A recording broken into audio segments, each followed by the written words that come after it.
All All right. We're back. All right.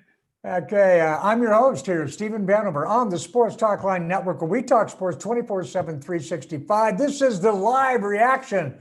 I was going to say for a football game, but that isn't what really happened. But it was the Dallas Cowboys against the Baltimore Ravens. I'm here with Mr. Sports here on Sports Talk Line himself, Rafael Villa. It's always a pleasure to have you, sir. And I see you dug out of your chest somewhere that you keep behind you some old Dallas gear. Well done, sir. Well Yeah, done. it's got a cloves of garlic in it and a couple of silver steaks and it's actually a relic from our Oxnard days. It's a little coated with Oxnard dirt because those of you who've been to camp, they don't have paved parking lots at Oxnard. It's a real class organization. So they run trucks through the parking lots, dropping water to keep from the dust storms. But if you go there and you cover days upon days, you get covered in the Oxnard dirt. And to me, it's kind of like holy ground. I can't dust it off. Well, hey, before we get into the Oxnard stuff, there's two things that we have to do. One is we have to ask everybody out there, if you haven't done it, yes, please hit that subscribe, slap that notify bell like you used to get slapped as a kid. You know what I'm talking about. Right away and hard. Boom. Hit that one. All right. Oh, man. And then, Rap, before we get into the Cowboys here, which everybody's waiting for, but I mean, it's fairly obvious what's going on.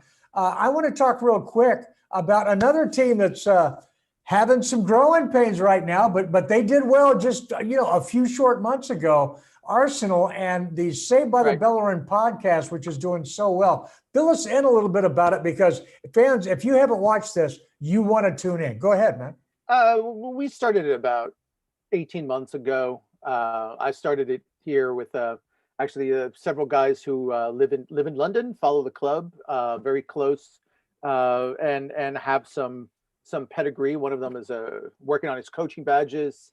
They're both former players, know a lot about the sport. So good to have for me, the American, the adopted fan or the fan who adopted the club, to be adopted by them and go through the journey. And again, it's as we said, growing pains. New manager, about a year.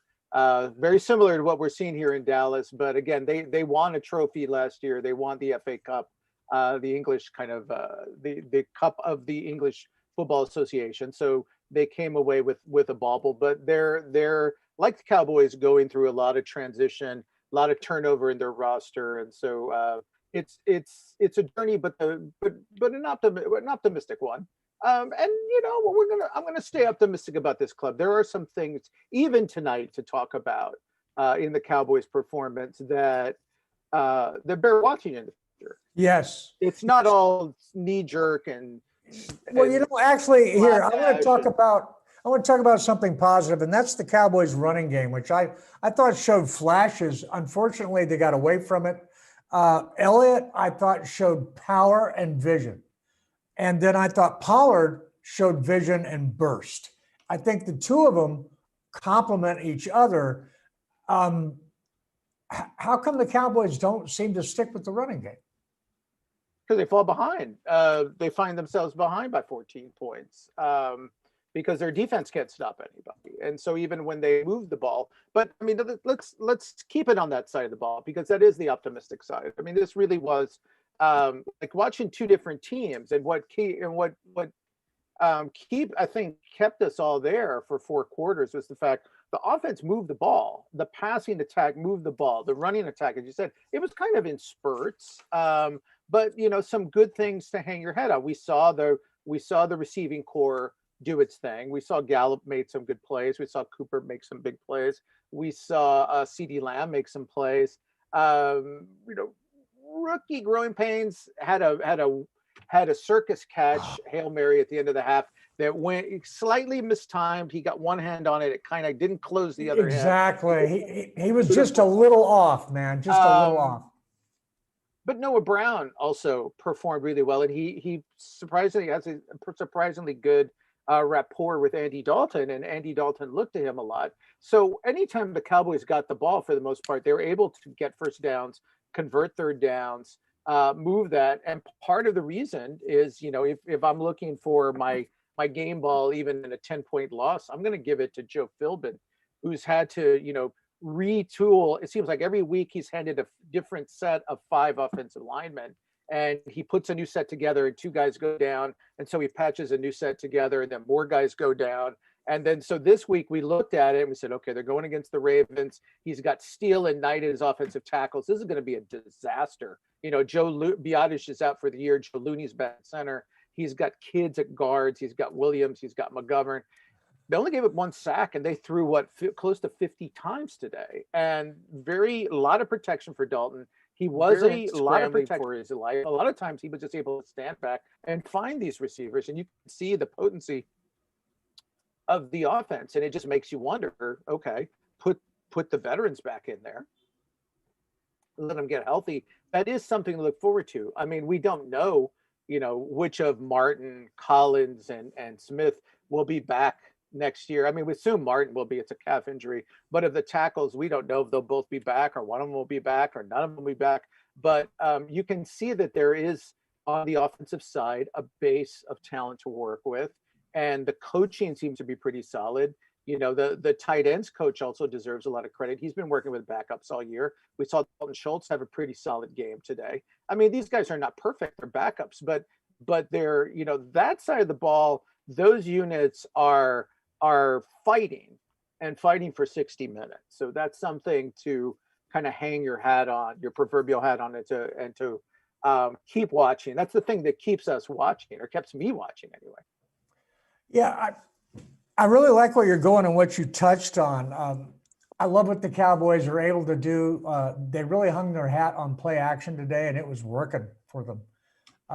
Working well, I thought. They had some nice plays off of it.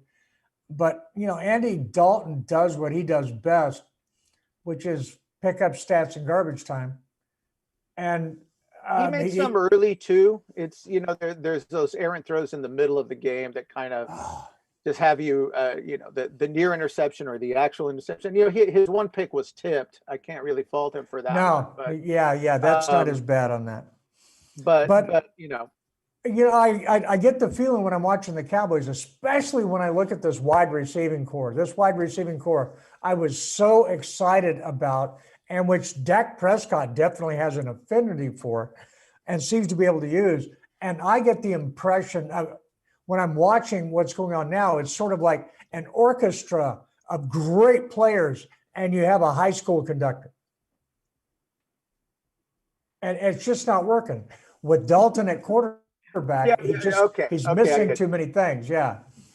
Yeah, and there were plays where, he's looking down the field and there's a guy wide open in the middle of the field, and that's Andy Dalton. If you watched him over the years, I mean, what you see is what you get. He's a backup for a reason, and that's the reason. Yes.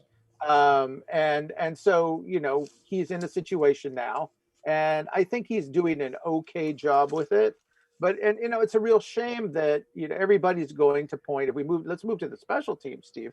And everybody's going to point at the 3 missed field goals, and Zerline had a terrible game.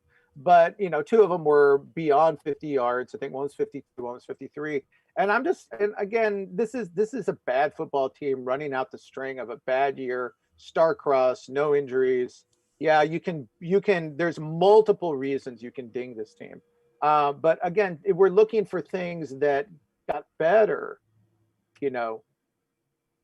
overall the special teams play got better. And one area in particular that's been missing for years, kick returns.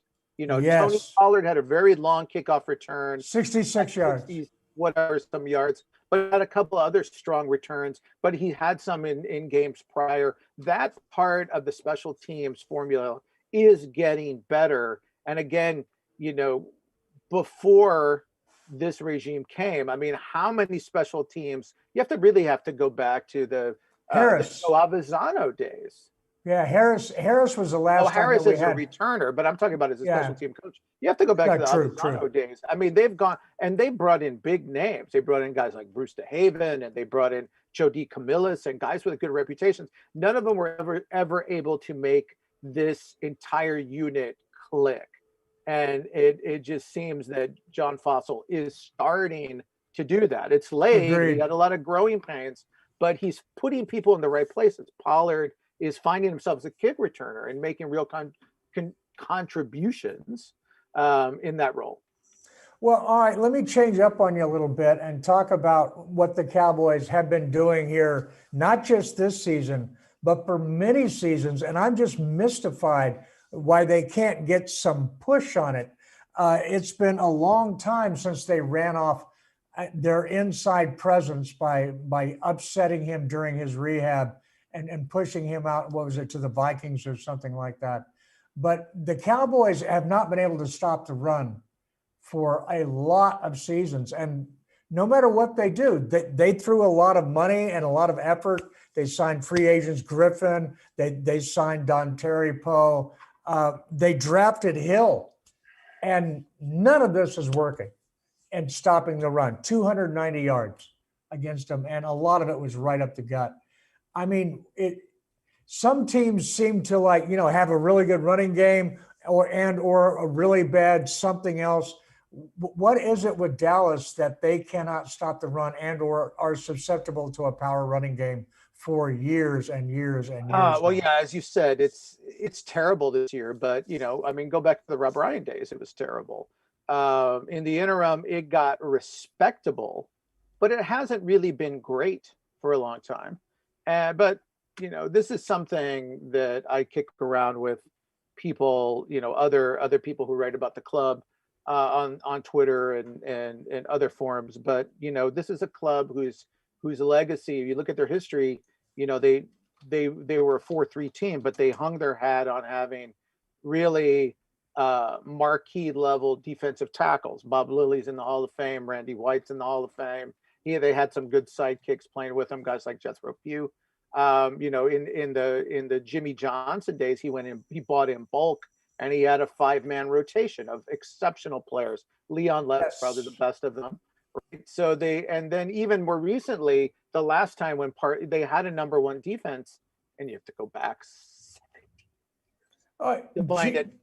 Jay Ratliff was the last guy. Leroy Glover was the guy sitting in the middle of that line. So, and they got him from New Orleans in free agency, and he produced. But since that time, since Leroy moved out and they transitioned to a 3-4, yes, as you said, you put your finger on it. They had a couple of good years when they got Jay Ratliff sitting on the nose in that scheme. But it seems that since they've gone back to a 34 to a 43 in the early teens. Yeah, that's a position where they've been drafting third rounders. They've been kind of hoping that they get lucky with another Leon Lett, and you watch and we've watched this the entire decade, but how many times did they play the Eagles and you said, man, if we had a guy like Fletcher Cox in the middle of our line, everything would be different. Man. And that's what's missing. We used to have guys like that. That was part of our defensive brand. We had a monster in the middle of the line. We've got great guys coming off the edge, and they've invested and they actually have some productivity on the edges now. But You're right, they're soft up the middle, and that's been true all year. And I mean, as you said, it's easy to pile on Mike Nolan. There's lots of evidence that he's overwhelmed and his people are overwhelmed. But let's look at the last time they were in the playoffs 2 years ago. What happened to them? They went and they played the Rams in the Coliseum, and the Rams did to them in that game what the Ravens did to them tonight. Just ran through them repeatedly. And that's, we can scratch our heads and, a new coordinator might make, I think, an incremental improvement, but they've really got to invest. And it seems that they were starting to get some payout. Tristan Hill was doing better, and then he had the knee injury. Gallimore's had some flashes in the last month. So maybe between those two, they have one position but they really need just a monster in the middle of that line, and to keep the linebackers clean, to crack the pocket, to get in the backfield, just to wreak havoc. And they don't have him, and it's been a long time since they had one. Yeah, I mean, and you touched it, in the NFC East, you have team identities, linebackers, New York Giants, defensive tackles, Dallas Cowboys. And then it Used to be. stopped. It It used stopped. to be, right? Yeah, there you go. It stopped. And Well, wow, and it's what sad a because difference. when they were winning Super Bowls, and it's been a while, but their identity was, we talked about it, they had this unstoppable offensive line, and then for a period in the mid aughts, they started buying. They had trouble Co- drafting, and their line fell apart. And then they went heavy on free agency, and we're bringing in guys like Leonard Davis and Garrod, Colombo. well, Columbo was a free agent kind of gift from the football gods, but Yeah, and he guys like actually paid Kyle off. Kozar and that line got old, and then what happened is, and this is the one thing I'll say for Jason Garrett when he became the head coach in 2011, is he kind of looked at the team and said, our identities are offensive line, and he invests and that's, you look at all those first rounders that they drafted, and that's where they rebuilt that identity. They need to do the same on the other side of the ball. Yes, it needs to happen. You and I have talked, and we agree. You build a team from the inside out, not from the outside in. And they started to do that, and then they stopped, and then now it's blown up on them. So it'll be interesting to see if somebody, like a football mind guy that was maybe a GM, could step in and do something like that. I don't know, Steve, we got some questions coming in. I've got to pull up the chat, but I don't see it. If you can just farm them my way, I'm happy to take a swat at them. Yeah, I actually don't have that up as well. So, and actually, bear with us, people. We want to answer your questions. We definitely do. And hey, we'd like to thank everybody for subscribing, doing that, and hitting that notify bell. Thanks a lot. Without you, this doesn't happen. And please consider, as we mentioned earlier at the top, checking out. If you're a soccer fan, if you're a soccer fan, you probably are going to enjoy watching Arsenal. And if you want to find out what's really going on in Arsenal and the Premier League, check out the Saved by the Bell Run with Ralph and the crew from over on the other side of the pond. I've seen this show often, and it's a lot of fun. You're really going to enjoy it. Put the other hat on the. There you go. There you go. All right, just for shits and giggles. All right, this is a Cowboys show. Let's get some Cowboys questions, if you would, Steve. I'm happy to answer them as much as best I can. There's some with this club that you cannot answer.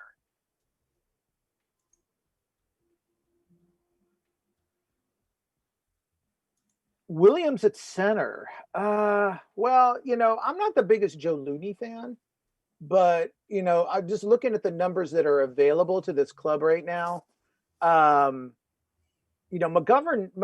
doing a respectable job at right guard. I won't say it's great, but he's holding.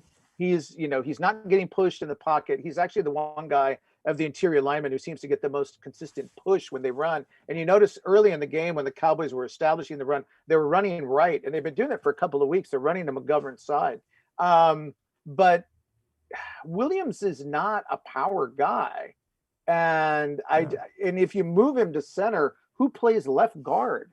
They're just so threadbare. They're so short on numbers. I think they have 5 guys who can protect the quarterback.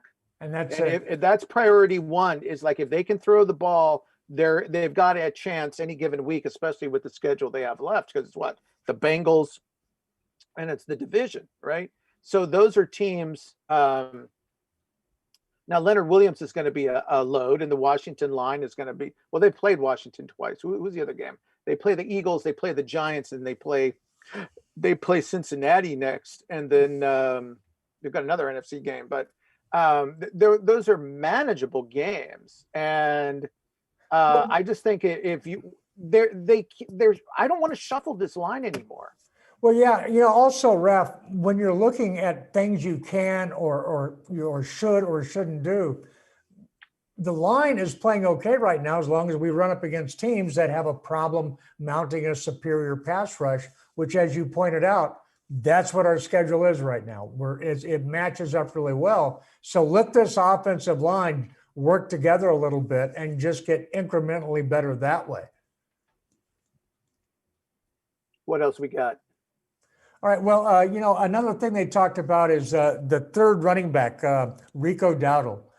They wanted to know, are we going to see him? And are the Cowboys going to lose wide receiver Noah Brown this offseason? That I don't know. I mean, we got a month to learn what his value is. He's got a lot of people in front of him. He can be really good, but he's going to be the fourth receiver on this club. And I guess the question, one of the broader question depends on, what are you willing to sacrifice one of those top three receivers to improve somewhere else? And if that's the case, if you feel that Brown can contribute, you might think about it, because they have so many holes. And notice we're I don't know how long in this, we haven't said a word about the defense. We've talked about how bad the rush defense is. We haven't talked about the secondary. It's probably best left unaddressed. Well, actually, that question is coming up here because he talked about the defensive tackle and safety. And I want to talk about safety. So I've been waiting for somebody to bring up safety because, I mean, did you see some of those plays? And I use that term generously, that Woods was involved in? Xavier Woods had a very bad day at the office. Let's just put it that way. He's had a very bad year at the office. I think what's problematic about him is that he seems allergic to a fundamental of the position, which is, they call it, like, you run the alley, when plays come are funneled off tackles. It's your job to get in there outside and stop that. Take on the running back. And you've got to be able to visualize the groove, the lane that you've got to go into. And some guys just don't get that. Well, it's not the angle, it's the want to. This is a guy who doesn't want to attack and tackle people. And if you don't want to tackle people, I don't know what business you have being an NFL safety. Well, it's as simple as that. Now, he also blew assignments, took a pass interference. I think that first touchdown or the second touchdown that they scored, the busted assignment, that was his guy. He just seems, I mean, he's at a point, I'll use it. It's panic. You have a player out there who panics and his brain like locks, and he does things that show me none of this is second nature. And if he's still thinking, and this is not his first year, not even his second year, I just think he is. I think I remove the incomplete from his name. I mean, it's make a decision time on him, and I think he's made the decision for you. Plus, he's a guy that's come out in the press and admits that he takes plays off. I thought that showed today where he would just like sit back. And like you said, he would not want to engage in the alley, and he would just sit back on his heels and wait for a player to get to him. And that's just embarrassing, man. We've seen, and there were at least three plays I can think of where he did that. And, there were plays where Lamar Jackson is floating out to the right flat, right towards the sideline, and Woods is coming towards him. And, everybody oohed and awed, and everybody laughed at it when he tried to take on the 300-pound fullback, and they met and he bounced. Okay, that's simple physics. I mean, there are a lot of safeties in the NFL who are going to come out on the worst end of that collision. But when it's Lamar Jackson and you stop and you dither and you backpedal, okay, this is a guy, probably the only guy on that offensive side of the ball who's smaller than you, and that you don't have, and you stop, it's almost like reverse. They tell the receiver, make sure you're a foot beyond the sticks when you catch the ball. And it's as a defensive player, it's almost like he's got an offensive mentality. I'm going to stop a yard on the bad side of the sticks before I engage the player. It's like, no, you're supposed to meet him on the other side and tackle him on that side of the line. Totally. But this is, again, you think to that long run in the Washington game where the running back was kind of winding around and he backpedaled for like 15 yards, and this is chronic now. And to me, that if you're allergic to tackling, you got no business in an NFL secondary, most of all at playing safety. Yeah, I agree, but gosh, man, this team just does not seem to want to spend any draft currency That's on an a entire safety. show. We So can talk about the safety yeah, position, and we can spend an entire show because we this agree problem they goes need it. back almost 20 years. Yeah, Uh, Woods. I mean, So there is a gentleman, I won't name him, but you know who he is. You've read him. He's in Cowboys Twitter. He used to work in the Cowboys front office, and I had a conversation with him over a decade ago, and we were talking about Darren Woodson, and I said, it's almost like you guys gave up trying to draft his replacement. And he said, it's like we don't know, we knew he was the perfect specimen, and we keep looking for the perfect specimen. And it's almost like the organization doesn't know, like, well, what about a guy who's one click below? That's still a solid, maybe an occasional Pro Bowl Ken Hamlin caliber safety. And it's like they either go for perfection, or it's like the guy who won't, who's never got a date because he only likes tens. shallow Like, Hal, man. right. So it's like, hey, you can be perfectly happy with a 6 or a 5. It's like right now, because you're playing with 2s and 1s and 0s. Yeah. Okay. And trying to shine them and convince people that they're going to be an 11. And Yeah. and I'm looking at him, you're looking at him, and we're going, 11? What? 11. Yeah, it just What? it's What? not what. Yeah, okay, we got the 1. It's Right. the 10. It's the 10 that I'm finding confusing. All right. Yes. All right. Well, let's take one last question, and Sure. he wants to know about offensive tackle Jordan Mills. Does he even get a whiff of the field? And I think we just go back to what you were saying earlier. Right now, there's 5 guys that can kind of play out there and protect the QB. I don't want to. I mean, this is 2 weeks now. Okay. Think about it. They played really well against Pittsburgh. Okay. Yes. And they started really in a promising way in the Thanksgiving Day game. And then, the veterans went down. Martin went down. And who's the other guy? 75. He's been on the club before. His name escapes me. Okay. Was it Knight that went down? No, Knight's there right now. But okay. I mean, the 2 veterans went down. Correct. And it's almost like, oh, we're back to Steele and Knight out there. Well, guess what? The last 2 games, they protected the quarterback pretty well. And again, this is for some of their 3rd time in. I mean, once you have a pocket and you have 5 people who are doing a good job. I don't want to say a great job. Communicating. They're communicating. They've got their communication and they can protect the quarterback. I don't want to touch that. Yeah. And chances are injuries are gonna ding you up. But I mean, what happened when they had to experiment on the fly? Dalton got decapitated in Washington. Which was great TV, but it was really bad for the Cowboys. Well, again, with Dalton and protection, you saw it. You saw it tonight. You saw it last week. They didn't win the games, but they moved the ball. They scored points. They can throw the football when they give Dalton a decent amount of time. Again, we saw, I mean, Gilbert did okay, but Gilbert can move. But Gilbert had a good line in front of him. But also, we saw what happened when they had DiNucci in a bad line. All right, and my fear is when you take one of those pieces out, now you've got a bad line, especially, and you get Dalton knocked out again. Okay, now you're putting Gilbert behind a bad line, or what's worse, maybe we're going to see DiNucci again.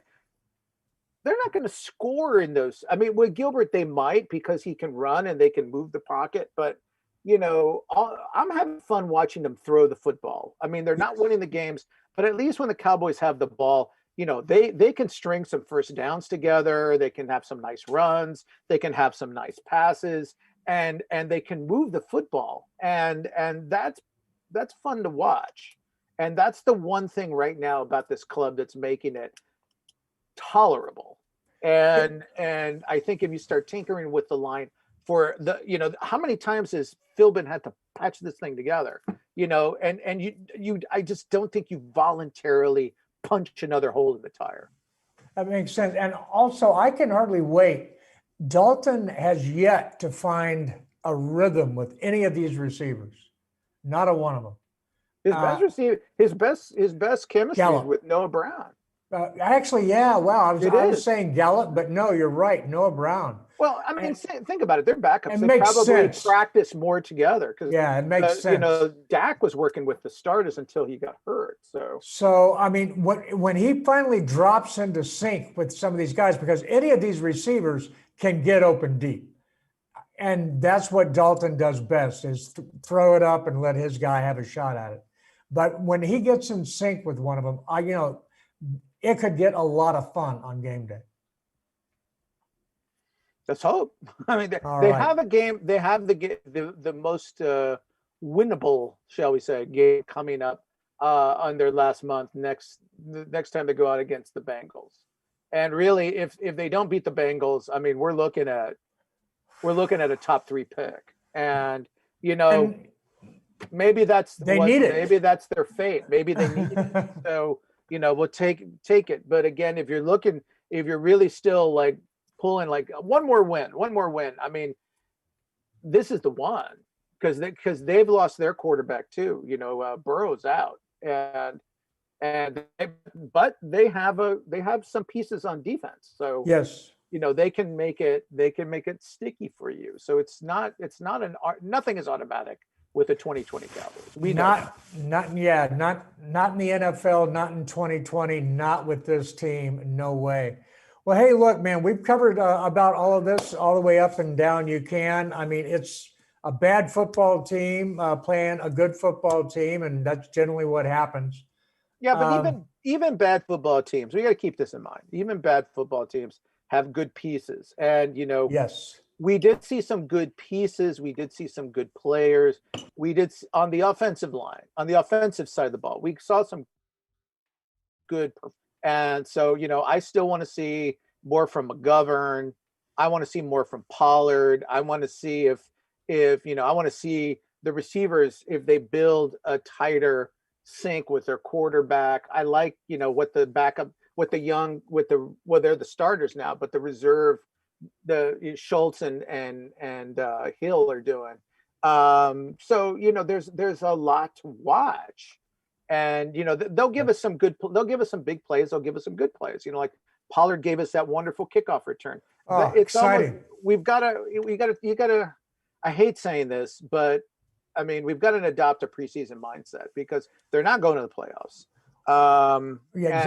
Well, let me ask you this: with that in mind, preseason mindset. Okay, was Elliott leaving a lot of meat on the bone on his runs that maybe Pollard could have taken? I don't think so.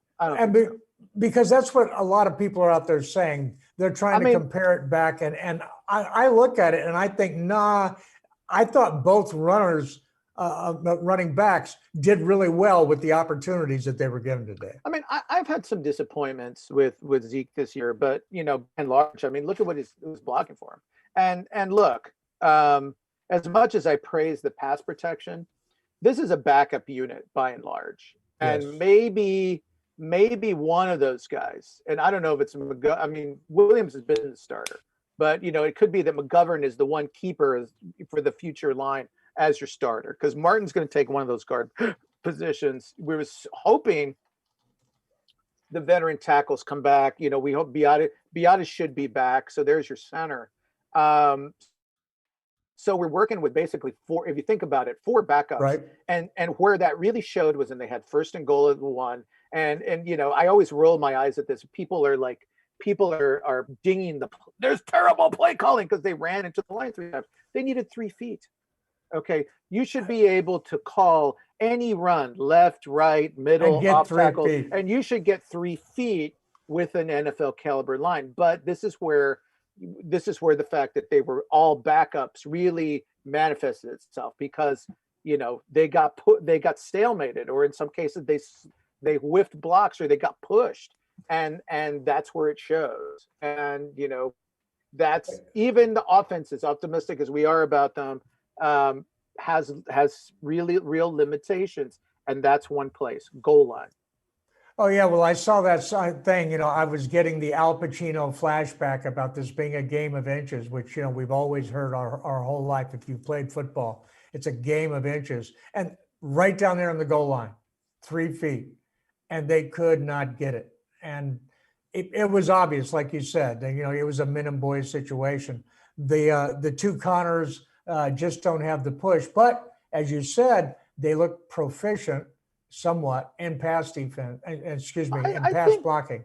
McGovern has actually been a pretty good run blocker. So, I know there was one time where they ran to his side, but the right tackle and the tight end both got collapsed. So he pushed his guy forward, and the two guys got caved in from the side. So as the running back got there and was following McGovern in, they got Okay, blindsided. But right. again, as a whole, no, you're right. They were overwhelmed. So it is. it All right. is. Well, look, we're going to wrap it up. Before we do, I want to tell people where they can find you on Twitter at Cowboys Nation 1. That's numeric 1, correct? Numeric 1, right? All right. And also tell them again real quick about the show, the podcast that you've been going on that's been doing so well, the Saved by the Bell. Saved by the Bell. Tuesdays, we stream live Tuesdays in the US at 3:00. We were doing it at 2:30. We go to 3:00, and we do it at 9:00 UK time, because the rest of my crew is on that side of the Atlantic. So we do that. We have guests. We're having a really nice giveaway. If you're a fan, take a look. You can get a chance. You sign up. You make a small contribution to our growth through our Patreon. You can enter into winning a real nice signed Kieran Tierney jersey, which sells here in the US for $450. So like a $5 donation gets you into real good numbers, because we just started this and we have a very modest number of supporters at this point, because we're about 2 weeks into this. So you're never going to have better odds in a lottery that you enter. But again, if you're looking for a team, you're looking for the league, we brought in fans. We North London Derby was last week. We played Tottenham.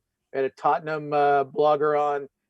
We had an American Arsenal blogger on our show today. So we're bringing a lot of guests. We have writers from London, just ways of bringing you in and connecting you with the team and the league and the game. So yes, very, very excited to do that, in addition to chatting Cowboys with you. So.